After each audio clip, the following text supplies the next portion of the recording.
this video, I'm going to go ahead and talk about commercial and multifamily and different strategies such as that.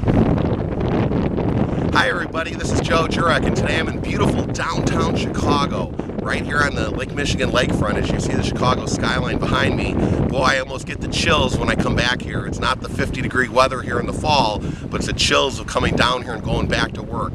Let me tell you, what a totally different feeling coming into the city today, not having to put in that 10 hours and fight that 2-hour traffic here and 2-hour traffic home.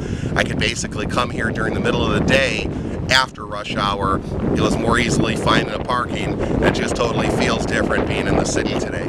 But as you look behind me and see all the big, large buildings, you're thinking about, well, with real estate, a lot of times I'm doing single-family homes, or I'm doing condominiums, or maybe I'm doing townhomes.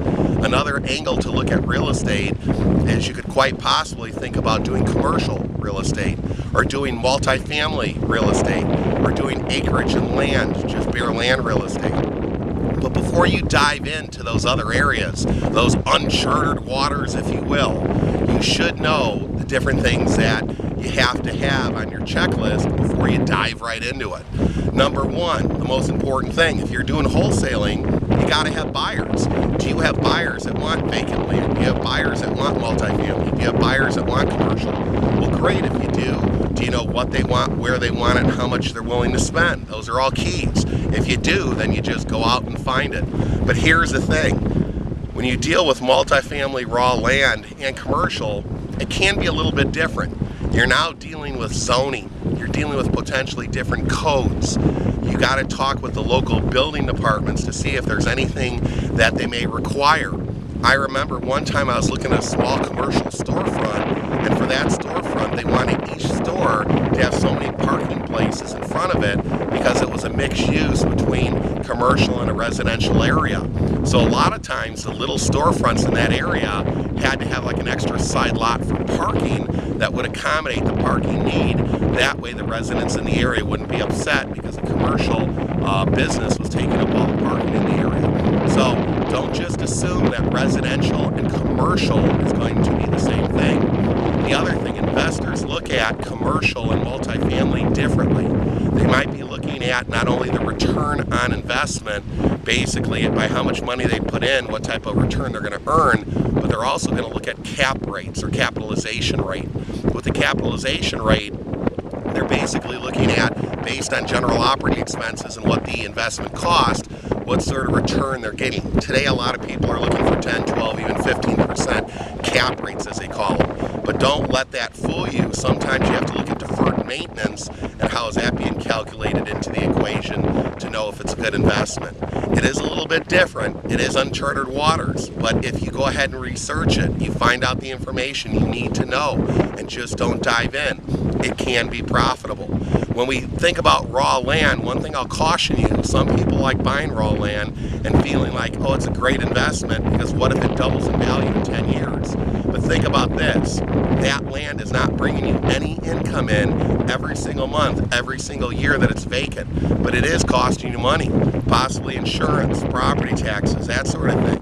So if you think you have to hold a raw piece of land for 10 years to make money, try to calculate the future value, what you think it's going to be worth, look at your holding expenses, and then determine what you're going to sell it for then.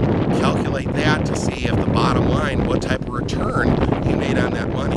Chances are you could take that money and possibly make better returns in residential. It really depends on the land. It really depends on what you're buying.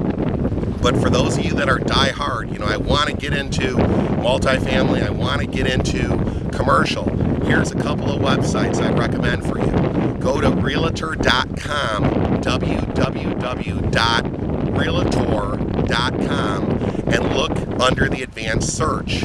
Under advanced search, you could select land, you could select business, you could select multifamily. So if you click off those boxes, it'll show you for your given city or your given zip code what businesses or commercial land or commercial opportunities there might be. This is another excellent way of finding a commercial agent that would specialize in those type of properties. Going under the advanced search and looking at current active listings. Because if they list properties like that, chances are they specialize in that. Another good website to go to is called Loop loopnet.com, www.loopnet.com. Loopnet.com, not only can you find multifamily, but you can find residential income nationwide. It's free if you only want to see properties that have been listed for 30 days or older. I got the free subscription. If you want to pay a monthly fee every month, I think it shows you the most current. But those are two great websites to look at to find multifamily, raw land, or commercial for those of you that want to take that adventure on the high seas. Well, until next time, this is Joe Jurek saying, believe and achieve. Take care. Bye-bye.